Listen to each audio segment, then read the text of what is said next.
عرض یہ ہے کہ آپ جیسے ہی نماز ظہر ادا کریں گے ایک مشترکہ وقت پھر چلتا ہے. پھر عصر کا افضل وقت، اول نہیں کہیں گے، افضل وقت وہ ہے کہ جب ہر چیز کا سایہ دگنا ہو جائے گا، وہ افضل وقت ہے، اس پہ زیادہ سے زیادہ. لیکن اگر آپ اس میں تنہا نماز پڑھتے ہیں اور آپ ایک مشترکہ وقت میں باجماعت ادا کرتے ہیں، وہاں پہ خشوع و خضوع بھی تنہائی میں زیادہ کرتے ہیں، جماعت میں خشوع و خضوع بھی زیادہ نہیں کرتے، پھر بھی جماعت کا اجر و ثواب تنہائی والی نماز سے بڑھ جائے گا. بلکہ روایات ہیں کہ مقتدی جب پیش نماز کے پیچھے اللہ اکبر اس کی ابتدا میں کہتا ہے تو جتنی مرتبہ اللہ اکبر کہے گا ہر مرتبہ 60,000 حج کا ثواب عطا کیا جائے گا.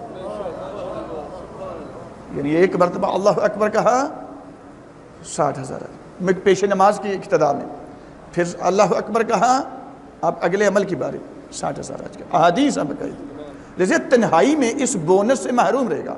آپ کی بات یہ وہ افضل وقت وہ ہے جب دگنا سایہ ہو جائے. لیکن مقصد ہے چونکہ نبی اکرم کی سنت دونوں طریقوں سے موجود ہے.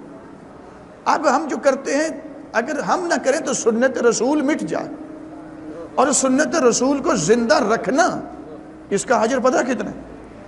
میرے نبی فرماتے ہیں من احیا سنتی فقد احیانی، جس نے میری سنت کو زندہ کیا وہ یہ سمجھے اس نے مجھے رسول کو زندہ کیا.